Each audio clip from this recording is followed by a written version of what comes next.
You've got to tune to the afternoon show. It's KEXP Seattle, a service of the University of Washington. Just heard Wire, the title track to their classic 1977 album Pink Flag, and right before that, Melvins with Revolve from Stoner Witch here on the afternoon show. And joining me in the studio right now, Helmet, who are in town for the Drill Seattle Festival, playing tonight at the Crocodile along with FF. We can talk about that in a sec, but how about a couple songs? Yeah, let's do it. It's Helmet live, KEXP. Yeah.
it's no better now.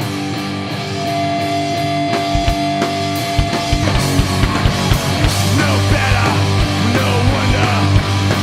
This life gets longer. You push, I shove, just like we were in love. Take all my money, get lost. So long now, honey. Take all my money, get lost. So long now, honey.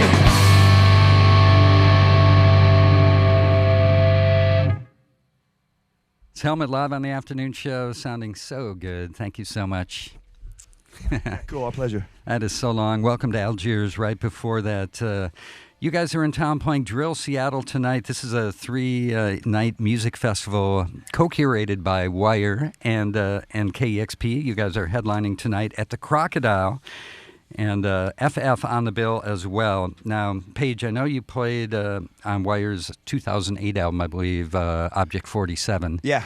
Let's rewind a bit as far back as we need to. When did you first become aware of Wire, and what kind of influence did they have on you as a guitarist? In the late 80s, I was in a band called Band of Susans in New York before I formed Helmet, and they said, we're going on tour with this English band called Wire, and I'm fresh out of jazz grad school, so I'm like, yeah, sounds cool, and day one fell in love with them, just flipped out. I went and got their records and just spun them, and Pink Flag and Chairs Missing and 154. Those first three are amazing. Yeah, and then they that tour was the Bell as a Cup tour. So and Danny and I did Boiling Boy with him the other night, so that was kind of full circle. That was '88, I think, something like that. And we just kind of stayed in touch over the years, via email, and I'd see him on tour, and they asked me to join the band when Bruce left.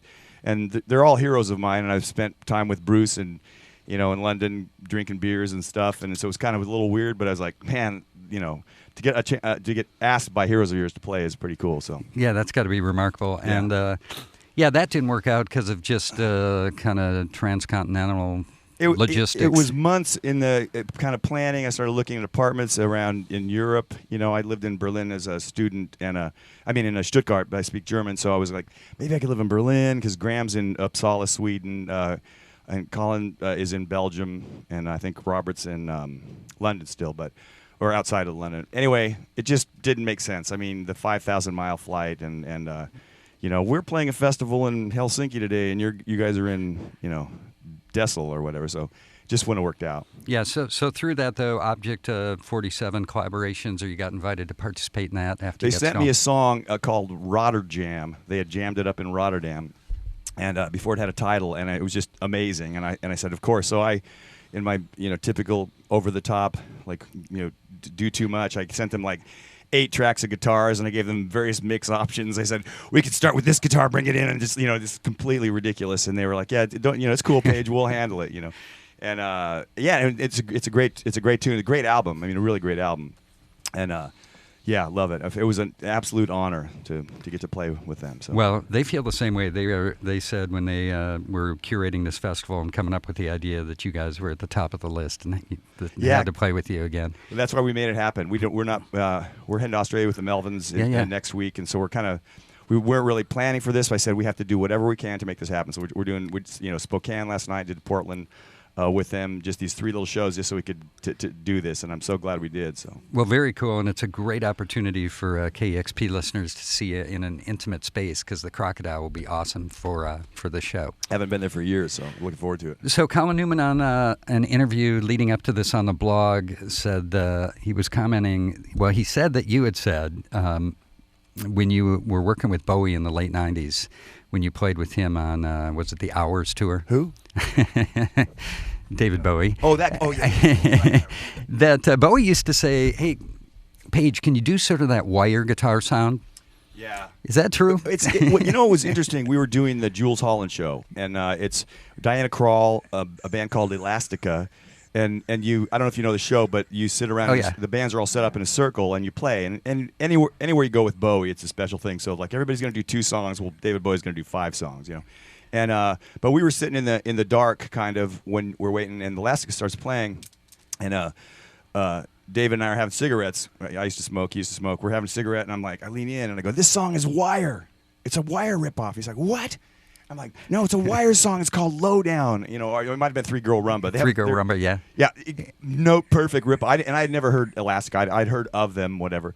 And so when Nine Inch Nails were playing in the Garden, I ran into Coco Bowie's assistant. And she said, "You know, what are you doing? Let's hang out." And I said, "I'm going to see Wire play." And she calls me the next day. It's like, "I tell David everything, and he wants to go with you to see Wire." So I'm like, I guess, you know, whatever. Like, I said, should I get him on the guest list? You know. So anyway, I took him back and met the boys. He knew, he was aware of Wire, but his comment was that they reminded him a little of Neu. Yeah.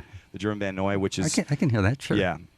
Absolutely. So yeah, he loves Wire though, and I kind of quizzed him beforehand. Okay, they're going to be playing songs about Pink Flag, Chairs Missing, 154. He's like, right, okay, you know, just because he likes to know what's going on. He wants to, Yeah, he's down with the kids. How would you describe the Wire guitar sound compared to the Helmet guitar sound? And can you give me an example? An example of a song for listeners? Yeah, just a song, riff. Like a sonic example of what, if you were going my- to say, hey, this is the Wire guitar sound. I can't actually because I'm playing a 100-watt high gain head, and my sound is my sound. Yep. With this, I love their sound. Bruce Gilbert was, he said, "Well, I'm really lazy, so I play in drop D tuning," and I'm like, never thought of that. And I didn't write a song in drop D until I was walking home one night and got a riff in my head. And I always have kind of I love AC/DC as well. So there's that kind of rhythmic groove influence in it. Our guitars are a little cleaner. Bruce's sound was extremely high gain, overdriven. I mean, I could play you, Put him on the spot. Thank you. Wire chord, one wire chord. We're in different tunings, so it's not going to be right. But maybe if I hang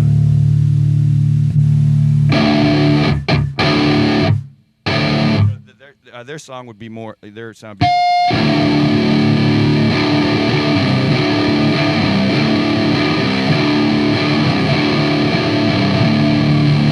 Kind of sludgy, sort of, and they do cool things that are like they like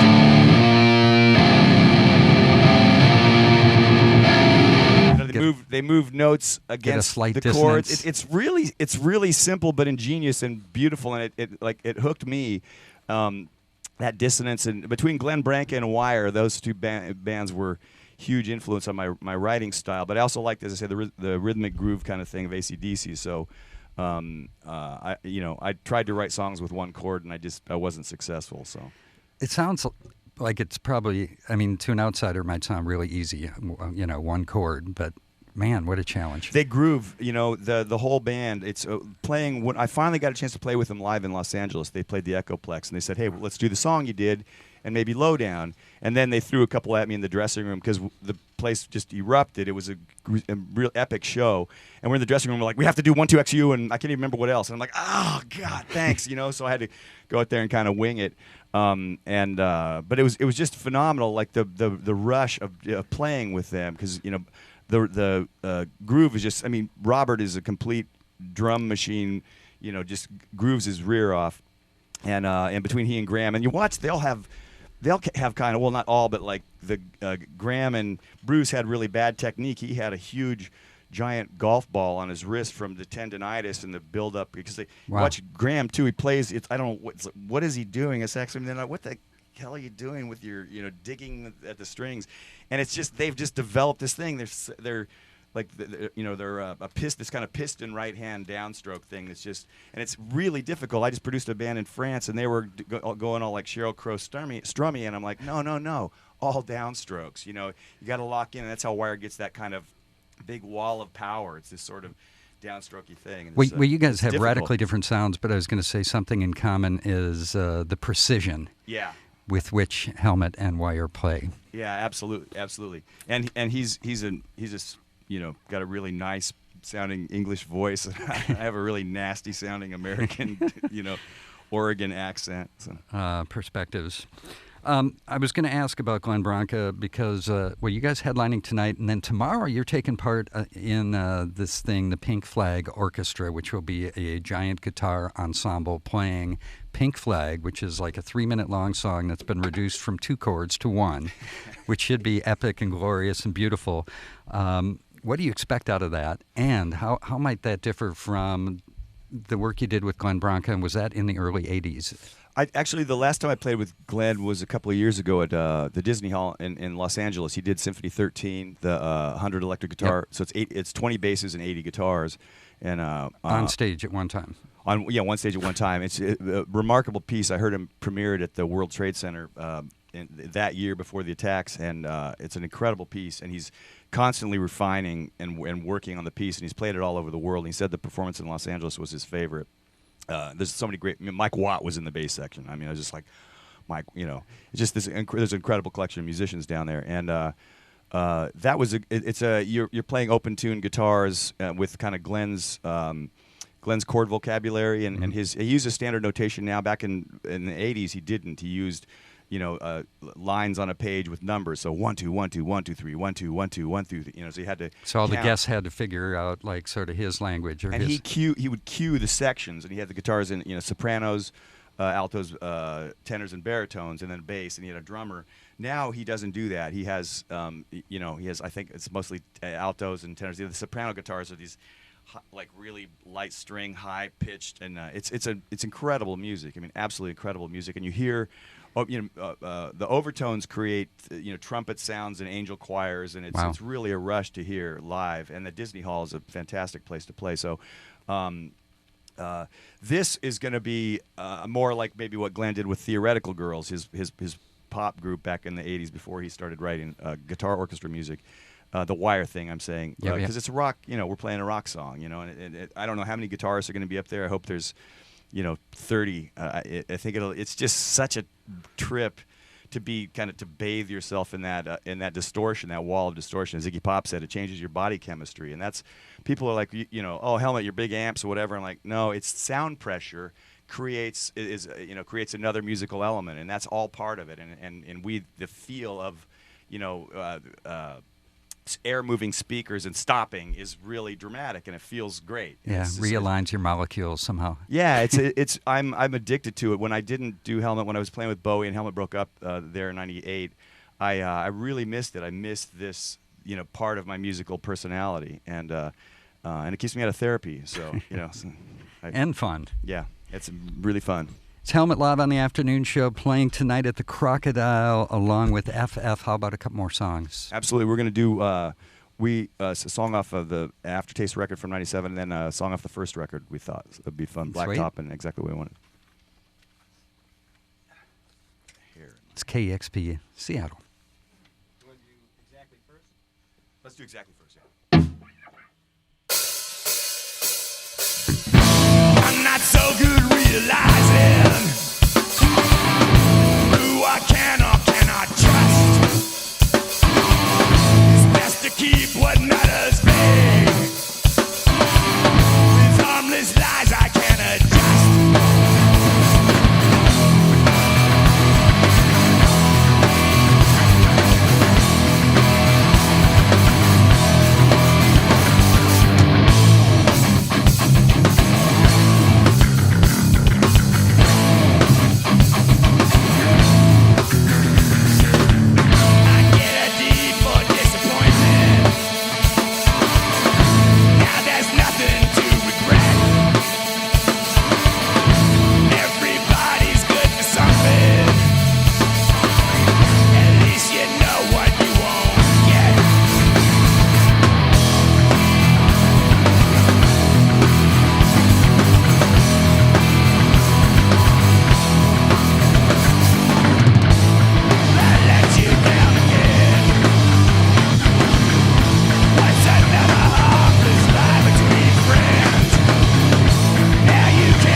It's Helmet live on the afternoon show. Blacktop the track from 1990, Strap It On from Amphetamine Reptile Records. And you got a new split 7-inch coming out on Amphetamine Reptile, right? Yeah, with the Melvins? Melvins, yeah. Very cool. For the Australian tour? Yeah, Australia, we're leaving in December, yeah. Very cool. Well, have a great time. Thank you. And have an awesome time tonight playing at the Crocodile. It is Helmet along with FF, part of Drill Seattle. And thanks for having us. Man, it was so great having you on the air. Thank you. Thank you, man. Thank you. It's the afternoon show, KEXP. Big time thanks to Kevin Suggs on sound and Julietta for running the board. KEXP Seattle. All right. Thanks, guys. Yeah, that sounded fantastic.